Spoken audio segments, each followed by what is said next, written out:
द्वितीय वर्ष BA semester 3 अनिवार्य हिंदी प्रश्नपत्र 3 इकाई 2 प्रश्न 9। स्ट्राइक एकांकी के लेखक भुवनेश्वर जी का संक्षिप्त परिचय दीजिए अथवा भुवनेश्वर प्रसाद का व्यक्तित्व एवं कृतित्व को स्पष्ट कीजिए अथवा भुवनेश्वर जी का परिचय देते हुए स्पष्ट कीजिए कि वह एक सफल एकांकीकार है। इसका उत्तर है भुवनेश्वर जी का जन्म 1910 में शाहजहांपुर में और मृत्यु 1957 में हुई थी। इनकी शिक्षा दीक्षा तथा सामाजिक संस्कारों में पश्चिम का बहुत बड़ा प्रभाव था। सामाजिक एकांकी लेखन में क्रांति करने वाले भुवनेश्वर जी का हिंदी एकांकी साहित्य में बहुत महत्व का स्थान है। पश्चिमी नाट्य साहित्य के अध्ययन से ही आपको एकांकी लिखने की प्रेरणा मिली। इब्सन, सो, D.H. लॉरेंस तथा फ्रायड के प्रति इनका बड़ा अनुराग रहा। यही कारण है कि कुछ आलोचकों ने इन्हें पाश्चात्य कला से प्रभावित बताया है, किंतु भुवनेश्वर जी के पाश्चात्य शैली के एकांकी हिंदी साहित्य की मौलिक उपलब्धि है। भुवनेश्वर जी ने अपनी प्रारंभिक शिक्षा अपने गांव से ही ली है।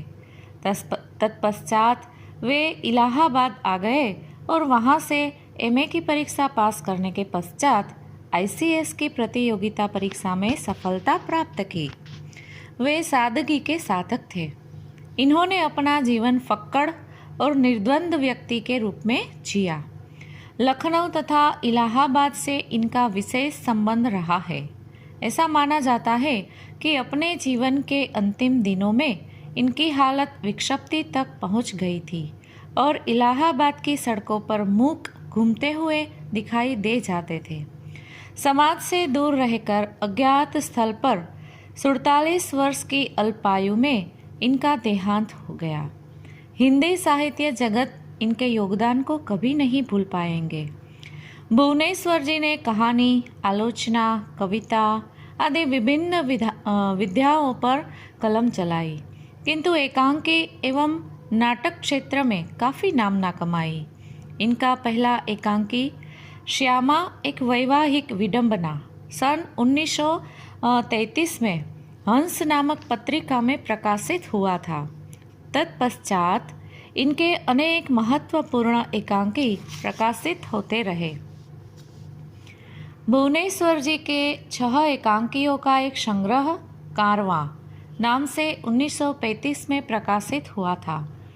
कारवां के प्रकाशन के साथ हिंदी एकांकी में एक नए युग का आविर्भाव हुआ। स्ट्राइक, उशर, आदमखोर, सिकंदर, तांबे के कीड़े आदि आपके लोकप्रिय एकांकी है। इन सब एकांकियों में विषय तथा शिल्प का अति आधुनिक रूप देखने को मिलता है। इनमें लेखक ने हमारे सामाजिक जीवन की जर्जर और खोखली नैतिक मान्यताओं पर प्रहार किया है। आपका व्यंग्य बड़ा तीखा और भाषा बड़ी कठोर और पैनी है। भुवनेश्वर जी ने प्रतीकात्मक एकांकी बड़ी कुशलता के साथ लिखे हैं। प्रतीकों के माध्यम से समस्याओं का चित्रण एकांकीकार की विशेषता है। साथ ही उनकी एकांकियों में अंग्रेजी भाषा के शब्द अधिक मिल जाते हैं। भाषा में उपमा का प्रयोग कर व्यंग्य में तीखापन उभारने में एकांकीकार सफल हुए हैं। भुवनेश्वर जी ने कथ्य और शिल्प दोनों क्षेत्र में अपनी उग्रता का परिचय दिया और हिंदी एकांकी को एक नई दिशा दी। पाश्चात्य पद्धति की एकांकी कला को विकसित करने में भुवनेश्वर जी का महत्वपूर्ण योगदान है। भुवनेश्वर जी ने पश्चिमी आधुनिक साहित्य का अच्छा अध्ययन किया था। इनकी एकांकी प्रेम, विवाह एवं यौन संबंधी समस्याओं को तीखेपन के साथ प्रस्तुत करती है। समस्या के समाधान में इनकी कोई आस्था नहीं है। समाधान पाठक खुद अपनी स्थिति के अनुरूप ढूंढ लेता है। वर्तमान जीवन की दोहरी जिंदगी को प्रभावी नाटकीय मोड़ देते हुए चरम सीमा तक पहुंचाकर प्रेक्षक के मन पर अपनी अमिट छाप छोड़ देना इनकी एकांकी कला की मूल विशेषता है।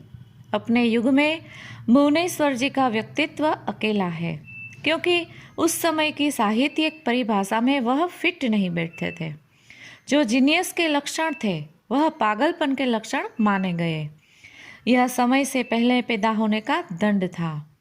भुवनेश्वर जी का अप्रकाशित साहित्य भी अगर प्रकाश में आया होता और उनकी मौजूदगी में उनकी साहित्यिक प्रतिभा को, चिंतन को, क्रांतिकारी मनः स्थिति को, ईमानदारी को पहचाना गया होता तो नाटक, रंगमंच, नाट्य समीक्षा आदि को सभी के मानदंड बदल गए होते। इसमें कोई संदेह नहीं है कि नाट्य आलोचक ऐसे कुशाग्र बुद्धि वाले एवं दीर्घदृष्टा भुवनेश्वर जी को उनका योग्य स्थान देने में असफल रहा है।